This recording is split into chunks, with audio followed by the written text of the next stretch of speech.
चलिए गाइज, अब हम स्टार्ट करते हैं आज हैलोजन फैमिली। अभी तक हमने आपको पूरा एस ब्लॉक, पी ब्लॉक में boron family, carbon family, nitrogen family, oxygen family का फुल क्रैश कोर्स आपको मैं दे दिया हूँ। अब ये हैलोजन और इनर्ट गैस है जो आज मैं कवर कर लेता हूँ।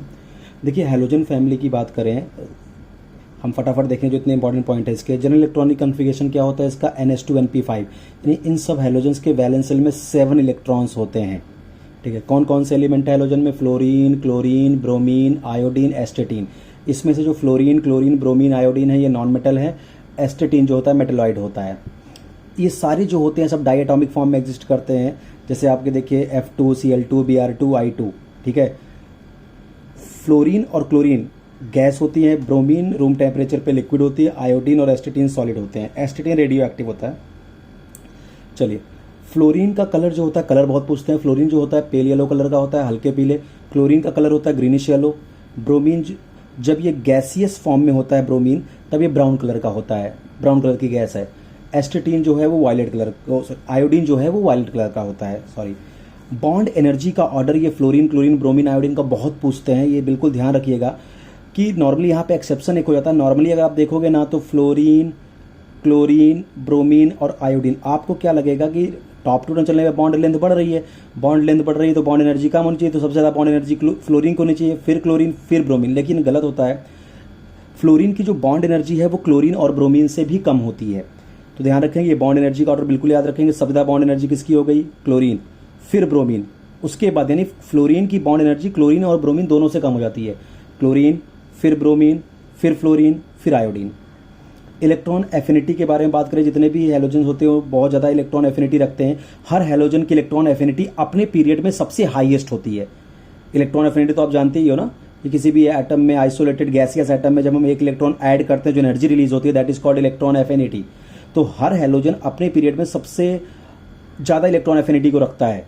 तो maximum electron affinity in their period, यानी अगर सेकंड पीरियड की बात करें तो मैक्सिमम इलेक्ट्रॉन एफिनिटी फ्लोरीन की, थर्ड पीरियड की बात करें तो क्लोरीन की, फोर्थ पीरियड की बात करें तो ब्रोमीन की, फिफ्थ पीरियड की बात करें तो आयोडीन की। लेकिन टॉप टू बॉटम चलने पर इलेक्ट्रॉन एफिनिटी डिक्रीज होती है। अपने को पता है कि जो इलेक्ट्रॉन एफिनिटी होती है ये इनवर्सली प्रोपोर्शनल टू साइज होती है, क्योंकि टॉप टू बॉटम चलने पर साइज बढ़ेगा तो इलेक्ट्रॉन एफिनिटी डिक्रीज होती है। ठीक है, इलेक्ट्रॉन एफिनिटी डिक्रीज, क्योंकि अगर साइज बढ़ जाएगा तो जो इलेक्ट्रॉन आप ऐड करने ला रहे हो वो न्यूक्लियस से काफ़ी दूर हो जाएगा, तो न्यूक्लियस का उस पर फोर्स ऑफ अट्रैक्शन कम मिलेगा, तो down the group electron affinity decrease करती है। तो नॉर्मली क्या होना चाहिए कि फ्लोरीन की इलेक्ट्रॉन एफिनिटी हाईएस्ट होनी चाहिए हैलोजन में, बट ध्यान रखिएगा फ्लोरीन की इलेक्ट्रॉन एफिनिटी क्लोरीन से कम होती है। क्लोरीन की इलेक्ट्रॉन एफिनिटी पूरे हैलोजन में सबसे ज़्यादा होती है। इवन क्या पूरे पीरियोडिक टेबल में अगर आपसे पूछा जाए कि हाईएस्ट इलेक्ट्रॉन एफिनिटी किसकी होती है तो ऑप्शन जाएगा क्लोरीन, और हाईएस्ट इलेक्ट्रोनेगेटिविटी पूछे तो ऑप्शन जाएगा फ्लोरीन। इलेक्ट्रोनेगेटिविटी क्या है? Tendency to attract shared electron pair. तो और इलेक्ट्रॉन एफिनिटी क्या है? Amount of energy release when extra electron added to isolated gaseous atom. तो ध्यान रखेंगे पूरे पीरियोडिक टेबल में हाईएस्ट इलेक्ट्रॉन एफिनिटी किसकी है? क्लोरीन की। और अगर हैलोजन में ही कंपेयर करें तो सबसे ज़्यादा होनी चाहिए थी फ्लोरीन की, बट फ्लोरीन की क्लोरीन से कम हो गई। साइज का फैक्टर, क्योंकि फ्लोरीन का साइज इतना छोटा होता है कि उसमें जो 9 इलेक्ट्रॉन्स होते हैं छोटे से एरिया में कंसंट्रेटेड होते हैं, जिससे बहुत ज़्यादा इंटर इलेक्ट्रॉनिक रिपल्शन चलता है, जिससे इलेक्ट्रॉन ऐड होना थोड़ा डिफिकल्ट होता है। इसलिए क्लोरीन की इलेक्ट्रॉन एफिनिटी सबसे ज़्यादा, फिर फ्लोरीन, फिर ब्रोमीन, फिर आयोडीन। और यहाँ मैंने लिख भी दिया है chlorine having maximum electron affinity in whole periodic table. चलिए, ऑक्सीडाइजिंग पावर ऑफ हैलोजन, आपको पता है हर हैलोजन बहुत ही अच्छे ऑक्सीडाइजिंग एजेंट होते हैं। भाई ऑक्सीडाइजिंग एजेंट वो होते हैं जो इलेक्ट्रॉन को गेन करते हैं, और आपको पता है लेफ्ट टू राइट चलने पर इलेक्ट्रोनेगेटिविटी बढ़ती है, यानी इलेक्ट्रॉन गेन करने की टेंडेंसी बढ़ती है। इसका मतलब लेफ्ट टू राइट चलने पर ऑक्सीडाइजिंग पावर बढ़ेगा। तो हैलोजन तो पीरियड में सबसे राइट में है, इसलिए हर हैलोजन अपने पीरियड का सबसे बेहतरीन ऑक्सीडाइजिंग एजेंट होता है, सबसे बेस्ट ऑक्सीजन। अगर मैं सेकंड पीरियड का सबसे अच्छा ऑक्सीडाइजिंग एजेंट तो फ्लोरीन, थर्ड पीरियड का क्लोरीन, फोर्थ पीरियड का ब्रोमीन, फिफ्थ पीरियड का आयोडीन। लेकिन अगर पूरे हैलोजन में कंपेयर करें तो आप खुद बताइए, फ्लोरीन से अगर मैं आयोडीन आऊंगा तो साइज बढ़ने से इलेक्ट्रोनेगेटिविटी कम हो जाती है, तो इलेक्ट्रॉन गेन करने की टेंडेंसी भी क्या हो जाएगी? कम हो जाएगी, तो ऑक्सीडाइजिंग पावर भी कम हो जाएगा। इसीलिए सबसे अच्छा ऑक्सीडाइजिंग एजेंट पूरे हैलोजन में फ्लोरीन, उससे वीक ऑक्सीडाइजिंग एजेंट क्लोरीन, फिर ब्रोमीन, फिर आयोडीन। और अगर रिड्यूसिंग पावर का ऑर्डर पूछूं तो जस्ट रिवर्स ऑर्डर हो जाएगा। भाई अगर फ्लोरीन सबसे अच्छा ऑक्सीडाइजिंग एजेंट है तो सबसे खराब रिड्यूसिंग एजेंट होगा। ऑक्सीडेशन स्टेट की बात करें तो हैलोजन फैमिली का ऑक्सीजन स्टेट -1 से +7 तक वेरी करता है, मिनिमम -7, मैक्सिमम +7। बट फ्लोरीन जो है केवल -1 दिखाता है, क्योंकि fluorine is a most electronegative element. वो कभी भी इलेक्ट्रॉन लूज कर ही नहीं सकता। आइए अब जरा बात करते हैं इनके कंपाउंड्स की। तो सबसे पहले बात करते हैं इंटर हैलोजन कंपाउंड्स। देखिए इंटर हैलोजन कंपाउंड्स के लिए आपको एक ट्रिक बता रहा हूं, ऐसे याद रखिएगा। LSN, यहां जो L है ये लार्ज हैलोजन होगा, S जो है वो स्मॉल हैलोजन होगा, ये जो N है ये एनी नंबर होगा but this is a odd number 1 3 5 7, ये कभी इवन नहीं होगा। L जो होगा वो हमेशा लार्ज हैलोजन होगा, S जो होगा वो स्मॉल हैलोजन होगा। तो देखिए जैसे मैं LSN है, अगर मैं N की वैल्यू 1 3 5 7 ही हो सकती है तो 1 रखूं। तो जैसे एग्जांपल ICl, तो देखो I क्या है लार्ज हैलोजन, Cl क्या है स्मॉल हैलोजन और यहाँ 1, तो ये इंटर हैलोजन कंपाउंड है। अगर आपसे पूछ लेता कि क्या CLI इंटर हैलोजन कंपाउंड है तो रॉन्ग हो जाता। पहला हैलोजन बड़ा होना चाहिए, दूसरा हैलोजन छोटा होना चाहिए इंटर हैलोजन कंपाउंड में, ये बात बिल्कुल ध्यान रखेंगे। जैसे देखिए हम LS3 ले लिए तो ClF3, क्या ये इंटर हैलोजन कंपाउंड है? यस, हो सकता है, पहला हैलोजन बड़ा है दूसरा छोटा है। LS5 में देख लीजिए हमने लिया ICl5, क्या ये सही इंटर हैलोजन है? यस, पहला हैलोजन लार्ज है दूसरा हैलोजन छोटा है। LS7 IF7 बिल्कुल हो सकता है। इनकी हाइड्रोलिसिस करने पर अगर हम LS1 वाले की हाइड्रोलिसिस करेंगे तो HOL हाइपोहेलस एसिड, और LS3 वाली का हाइड्रोलिसिस करेंगे तो हाइलस एसिड, हैलिक एसिड, पर हैलिक एसिड। ध्यान रखना है कि ये जो लार्ज हैलोजन है ये कभी भी फ्लोरीन हो ही नहीं सकता। L नेवर बी फ्लोरीन, क्योंकि फ्लोरीन तो सारे हैलोजन सबसे छोटा है। और स्मॉल में कभी, स्मॉल हैलोजन में कभी आयोडीन नहीं हो सकता, यानी ये S जो है कभी आयोडीन नहीं हो सकता क्योंकि आयोडीन सबसे बड़ा हैलोजन होता है। चलिए इंटर हैलोजन से रिलेटेड कुछ बातें आप याद रखेंगे कि जो इंटर हैलोजन कंपाउंड होते हैं प्योरली कोवैलेंट होते हैं एंड हाईली रिएक्टिव होते हैं, बहुत ज़्यादा रिएक्टिव होते हैं। इवन ये हैलोजन ज़्यादा रिएक्टिव होते हैं।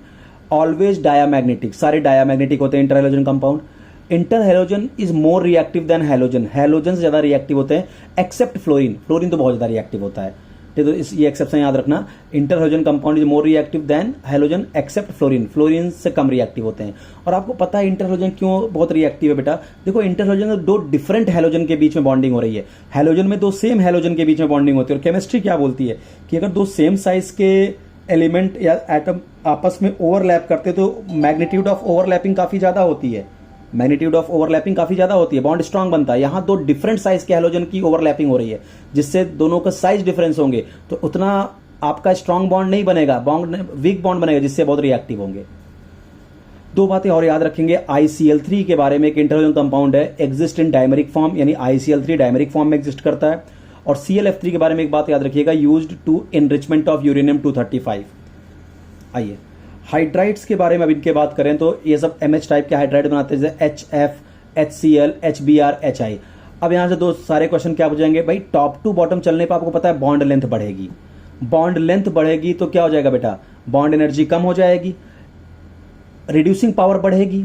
भाई अगर बॉन्ड लेंथ ज्यादा होगा तो आप खुद बताइए, बॉन्ड लेंथ अगर ज्यादा होगा तो H का रिमूवल आसान होगा, जो आसानी से हाइड्रोजन दे देगा वो बहुत अच्छा रिड्यूसिंग एजेंट होगा। तो इसीलिए लेफ्ट टू राइट चलने पर, HF से HI चलने पर रिड्यूसिंग पावर बढ़ेगी। अच्छा बेटा बॉन्ड लेंथ बढ़ेगी तो बॉन्ड एनर्जी कम होगी, थोड़ा ही टेम्परेचर देने पे ये सब ये जो HI है टूट जाएगा। जैसे जैसे बॉन्ड लेंथ बढ़ेगी तो बॉन्ड एनर्जी कम हो जाएगी, थोड़ा ही टेम्परेचर देने पर क्या हो जाएगा, ये बॉन्ड ब्रेक हो जाएगा। इसका मतलब थर्मल स्टेबिलिटी डिक्रीज होगी। सबसे थर्मली स्टेबल कौन होगा, HF, सबसे थर्मली अनस्टेबल कौन होगा, HI। और टॉप टू बॉटम के हाइड्रा एसिड जब दिए जाते हैं आपको पता है तो acidic strength directly proportional to bond length, तो जैसे जैसे बॉन्ड लेंथ बढ़ेगी वैसे एसिडिक स्ट्रेंथ क्या होगी, बढ़ेगी। और अच्छा एक बात और देख लीजिए, जब हम टॉप टू बॉटम चल रहे हैं तो इलेक्ट्रोनेगेटिविटी का डिफरेंस कम हो रहा है। भाई हाइड्रोजन तो सब जगह सेम है बट सबसे हाईएस्ट इलेक्ट्रोनेगेटिविटी फ्लोरीन, उससे कम क्लोरीन, फिर ब्रोमीन, फिर आयोडीन, तो यहां इलेक्ट्रोनेगेटिविटी का डिफरेंस लार्जेस्ट होगा तो इसका डाइपोल मोमेंट सबसे ज्यादा होगा, ये हाईली पोलर होगा। और यहां पे इलेक्ट्रोनेगेटिविटी का डिफरेंस बहुत कम है तो इसका डाइपोल मोमेंट कम होगा। जितना ज्यादा इलेक्ट्रोनेगेटिविटी का डिफरेंस होगा डाइपोल मोमेंट उतना ज्यादा होगा। तो HF से HI चलने पर इलेक्ट्रोनेगेटिविटी का डिफरेंस कम हो रहा है, इसलिए क्या डाइपोल मोमेंट कम होगा। डाइपोल मोमेंट कम होने का मतलब पोलर नेचर कम होगा। और आपको पता है जैसे जैसे मॉलिक्यूलर वेट बढ़ेगा वैसे वैसे बॉइलिंग पॉइंट बढ़ेगा। तो देखिए HF से ज्यादा मॉलिक्यूलर वेट HCl का, HCl ज्यादा HBr का, तो यहां जैसे मोलर मास बढ़ रहा है बॉइलिंग पॉइंट बढ़ रहा है, बट यहां एक्सेप्शन है कि HF का बॉइलिंग पॉइंट सबसे ज्यादा होता है ड्यू टू हाइड्रोजन बॉन्डिंग। अब कुछ पॉइंट HF के बारे में आप याद कर लीजिए। इचिंग ऑफ ग्लास, इसलिए मतलब कि HF को हम कभी भी ग्लास में स्टोर नहीं करते। रीजन क्या है, जब HF को हम ग्लास में स्टोर करेंगे तो ग्लास में प्रेजेंट सिलिका से SiO2 से वो रिएक्शन करके SiF4 पहले बनाता है, फिर HF के साथ फर्दर रिएक्शन करके फ्लोरोसिलिसिक एसिड बना लेता है। ये फॉर्मूला जरूर याद रखिएगा, इचिंग ऑफ ग्लास में क्या बनता है, H2SiF6 इचिंग ऑफ ग्लास, इसलिए HF ग्लास में स्टोर नहीं करते। देखिए, it exist in dimeric form due to hydrogen bonding. HF जो है ना वो डायमर फॉर्म में एग्जिस्ट करता है ड्यू टू हाइड्रोजन बॉन्डिंग। देखिए ऐसा HF यहाँ हाइड्रोजन बॉन्डिंग हो गई, FON से जुड़ा हुआ हाइड्रोजन, बाजू में F को देख लिया तो यहाँ पे हाइड्रोजन बॉन्डिंग। तो HF जो है वो डायमरिक फॉर्म में एग्जिस्ट करता है ड्यू टू हाइड्रोजन बॉन्डिंग, यानी H2F2। तो एक्चुअली क्या होता है, जब हम फ्लोरीन को मुझे बनाना होता है तो फ्लोरीन कभी डायरेक्टली ऐसा नहीं मिलता बेटा। फ्लोरीन के लिए मुझे KHF2 की इलेक्ट्रोलिसिस करनी होती है। बहुत बार पूछा गया है कि फ्लोरीन को कैसे ऑब्टेन करते हैं। तो देखिए डायमरिक फॉर्म में एग्जिस्ट करेगा H2F2, और ऐसा देखा गया है कि जो H2F2 होता है ये डायनेमिक इक्विलिब्रियम में होता है H+ और HF2-। सोचो अगर यहाँ से H+ निकाल दूं तो HF2- स्ट्रॉन्गेस्ट हाइड्रोजन बॉन्ड होता है HF2- में। तो अब अगर इस HF2- का मैं KOH के साथ रिएक्शन कर दूं तो क्या बनेगा, देखो KHF2 क्या बन जाएगा, KHF2। तो इसी KHF2 की हम जब इलेक्ट्रोलिसिस करते हैं तो मुझे फ्लोरीन गैस मिलती है, ठीक है। और अगर इस HF2 से फर्दर एक H+ निकाल दो तो F2-, इसका KOH से रिएक्शन करूं तो K2F2 मिलेगा। तो आप इसको समझिए, ये वाला पार्ट उतना इंपॉर्टेंट नहीं है, इतना समझिए कि HF डायमर फॉर्म में एग्जिस्ट करता है, H2F2 के फॉर्म में है, और ये डायनेमिक इक्विलिब्रियम में होता है H+ और HF2- में। और HF2- का रिएक्शन जब KOH से कराते हैं बनता है KHF2, और इसी KHF2 की इलेक्ट्रोलिसिस करने पर हमको फ्लोरीन गैस मिलती है। बहुत बार क्वेश्चन पूछा गया है ये। इसको फर्मी सॉल्ट बोलते हैं KHF2 को। जब इसकी इलेक्ट्रोलिसिस करते हैं तो क्या होता है, KF और HF में टूटता है ये, और HF से H+, F से F-। H+ कहाँ जाएगा, कैटायन से कैथोड पे जाएगा और हाइड्रोजन गैस रिलीज करेगा। एनायन है एनोड पे जाएगा और फ्लोरीन गैस रिलीज करेगा। तो एनोड पे मिलता है फ्लोरीन गैस, कैथोड मिलती है हाइड्रोजन गैस। ध्यान रखिएगा। तो F2 is obtain bye electrolysis of KHF2, ये पॉइंट बिल्कुल याद कर लीजिएगा। देखिए नॉर्मली जब बेटा HF जब सिल्वर नाइट्रेट से रिएक्शन करता है तो AgF बनता है, बट ये प्रेसिपिटेट नहीं होता। नॉर्मली आप HCl, HBr, HI का रिएक्शन जब AgNO3 से कराओगे ना तो AgCl का व्हाइट PPT, AgBr का येलो PPT, AgI का डार्क येलो PPT, यानी वो प्रेसिपिटेट बनाते हैं। लेकिन HF जब AgNO3 से रिएक्शन करता है तो एक आयनिक कंपाउंड बनाता है AgF, जो वाटर में सॉल्युबल होता है, यानी प्रेसिपिटेट फॉर्मेशन नहीं करता। ध्यान रखिएगा, AgF प्रेसिपिटेट नहीं बनाता। लेकिन अदर जब हैलोजन एसिड HX का रिएक्शन हमने कराया AgNO3 से तो AgX का प्रेसिपिटेट मिलता है। ऑक्सी एसिड की अगर हम यहाँ पे बात कर लें, इनके ऑक्सी एसिड की अगर हम बात कर लें यहाँ पे, तो fluorine not form oxy acid. Fluorine mostly oxy acid नहीं बनाता, बट एक आध ऑक्सी एसिड इनके जाने जाते हैं, जैसे HOF hypofluorous acid, but mostly बनाते नहीं है। अदर हैलोजन की बात करें तो 4 तरह के ऑक्सी एसिड बनाते हैं बेटा, 4 टाइप्स के, HOX, HXO2, HXO3, HXO4।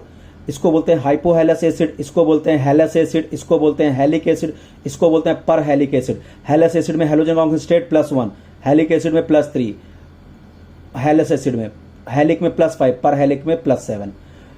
तो जैसे जैसे हैलोजन पे चार्ज बढ़ रहा है वैसे वैसे इसकी हाइड्रेशन एनर्जी भी क्या करेगी, इंक्रीज करेगी। जितना ज्यादा चार्ज होगा उतना ज्यादा हाइड्रेशन एनर्जी होगी।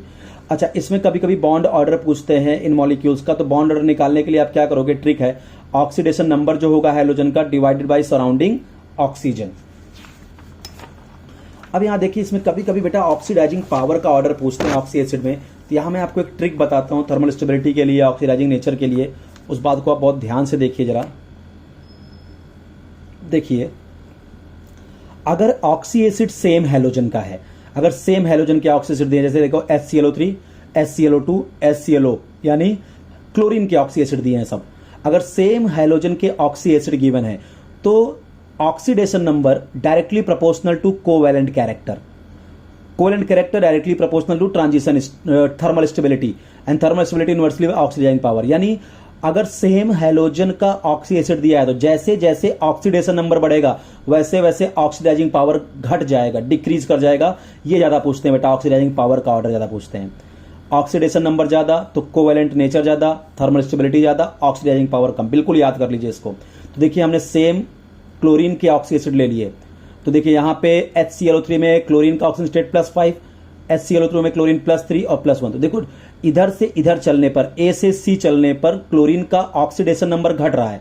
तो अगर ऑक्सीडेशन नंबर घट रहा है तो इसका मतलब कोवैलेंट नेचर घट रहा होगा, यानी थर्मल स्टेबिलिटी भी घट रही होगी। सबसे ज्यादा थर्मली स्टेबल कौन होगा? ये। सबसे कम थर्मली स्टेबल ये होगा। और ऑक्सीडाइजिंग पावर बढ़ रही होगी तो सबसे बढ़िया ऑक्सीडाइजिंग एजेंट कौन होगा? HClO। तो इस बात को ध्यान रखेंगे। और अगर मैं बोलूं कि डिफरेंट हैलोजन के ऑक्सी एसिड दे दिए जाए तो तब ध्यान रखिएगा जो ऑक्सीडाइजिंग पावर होगा inversely proportional to size of halogen. तब जो ऑक्सीडाइजिंग पावर होगा inversely proportional to size of halogen. जैसे कि HOCl, HOBr, HOI। तो आप देखिए यहां पे भी Cl पे ऑक्सीजन स्टेट +1, Br पे भी +1, I पे भी +1। अब तो ऑक्सीजन स्टेट सेम हो गया, तब आप ऑक्सीजन स्टेट से कंपेयर नहीं कर पाएंगे। अब आप साइज पे पहुंचिए, जिसका साइज ज्यादा उसका ऑक्सीडाइजिंग पावर क्या हो जाएगा? कम हो जाएगा। तो आप देखिए आयोडीन का साइज सबसे ज्यादा है तो इसका ऑक्सीडाइजिंग पावर HOI का सबसे कम, और सबसे ज्यादा ऑक्सीडाइजिंग पावर किसका होगा? HOCl का। अब आइए जरा इनके ऑक्साइड्स में, तो फ्लोरीन की बात करें तो फ्लोरीन जब डाइल्यूट NaOH के साथ रिएक्शन करता है तो OF2 बनाता है। OF2 ये स्टेबल होता है, बट ध्यान रखना ये बेटा ऑक्साइड नहीं है फ्लोरीन का भी, ये फ्लोराइड है, क्योंकि फ्लोरीन की इलेक्ट्रोनेगेटिविटी ऑक्सीजन ज्यादा है। मैंने ऑक्सीजन फैमिली में बनाया था, इसका नाम है ऑक्सीजन डाइफ्लोराइड, ना कि डाइफ्लोरीन ऑक्साइड। तो ये फ्लोरीन का ऑक्साइड नहीं, ध्यान रखिएगा, ये फ्लोराइड है। और एक और बनाता है जब साइलेंट इलेक्ट्रिक डिस्चार्ज पे हम ले जाते हैं फ्लोरीन को तो O2F2, बट ये अनस्टेबल होता है और स्ट्रक्चर जस्ट लाइक H2O2 होता है O2F2 का, इस बात को ध्यान रखिएगा। बट ये दोनों के दोनों बेटा ऑक्साइड नहीं है फ्लोरीन के, ये फ्लोराइड्स हैं।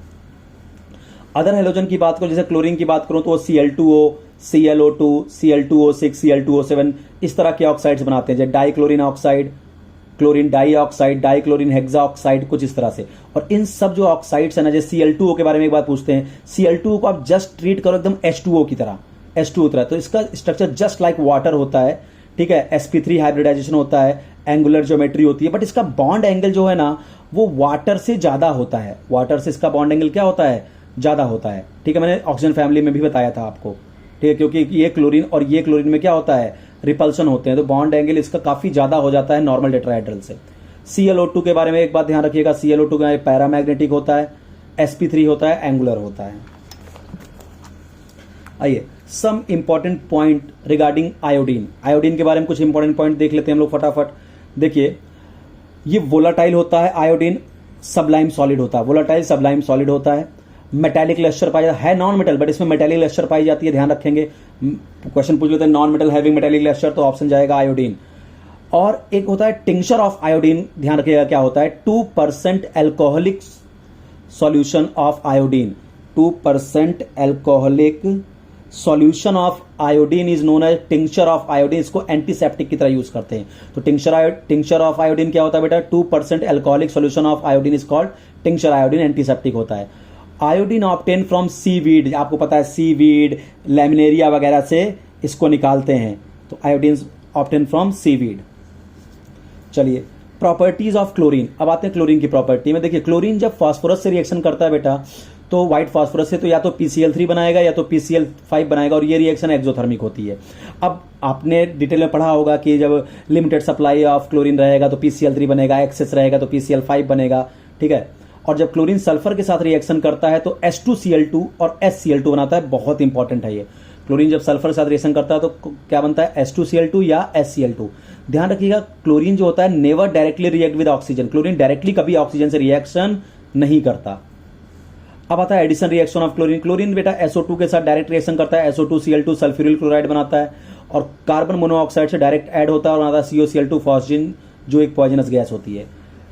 Reaction of chlorine with slaked lime, very important बेटा। जब क्लोरीन गैस को हम स्लेग्ड लाइम में पास करते हैं तो क्या बनता है? Calcium chloro hypochloride, calcium chloro hypochloride, देखो calcium chloro hypochloride, this is also called bleaching powder. तो कभी कभी ब्लीचिंग पाउडर लिख के नहीं देगा, आपको बोलेगा नाम लिख के दे देगा, calcium chloro hypochloride, calcium hypochloride, ऐसे नाम लिख के देगा। ध्यान समझिए, ब्लीचिंग पाउडर में calcium chloro, this is hypochloride, तो कैल्शियम क्लोरो हाइपोक्लोराइड, इसको ब्लीचिंग पाउडर बोलते हैं। तो ब्लीचिंग पाउडर में 2-3 क्वेश्चन और आते हैं। ब्लीचिंग पाउडर में कितने आयंस होते हैं? 3 आयंस होते हैं। ब्लीचिंग पाउडर में क्लोरीन का ऑक्सीजन स्टेट, तो इस वाले क्लोरीन का ऑक्सीजन स्टेट होता है -1 और इस वाले क्लोरीन का ऑक्सीजन स्टेट होता है +1। तो क्लोरीन के 2 ऑक्सीजन स्टेट होते हैं -1 और +1। और ये ब्लीचिंग पाउडर वाटर में सॉल्युबल होता है। Bleaching action is due to available chlorine, इस बात को ध्यान रखेंगे, इसका bleaching action due to available chlorine होता है।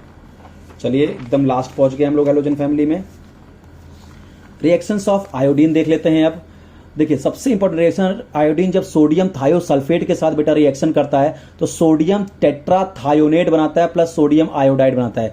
बहुत इंपॉर्टेंट रिएक्शन है, बिल्कुल याद कर लीजिएगा कि आयोडीन जब सोडियम थायोसल्फेट के साथ रिएक्शन करता है सोडियम टेट्राथायोनेट, और ये कंपाउंड इसलिए इंपॉर्टेंट होता है, देखिए यहां सल्फर का ऑक्सीजन स्टेट ही पूछते हैं तो यहां पे सल्फर 2 ऑक्सीजन स्टेट में एग्जिस्ट करता है, ठीक है। एक आपका 0 और दूसरा क्या आपका होता है यहां पे +5, 0 और +5 ऑक्सीजन स्टेट में यहां पे एग्जिस्ट करता है, और ये 2NaI, यानी ध्यान रखिएगा आयोडीन जब सोडियम थायोसल्फेट के साथ रिएक्शन करता है तो सोडियम टेट्राथायोनेट बनाता है, सोडियम टेट्राथायोनेट बनाता है और साथ सोडियम आयोडाइड।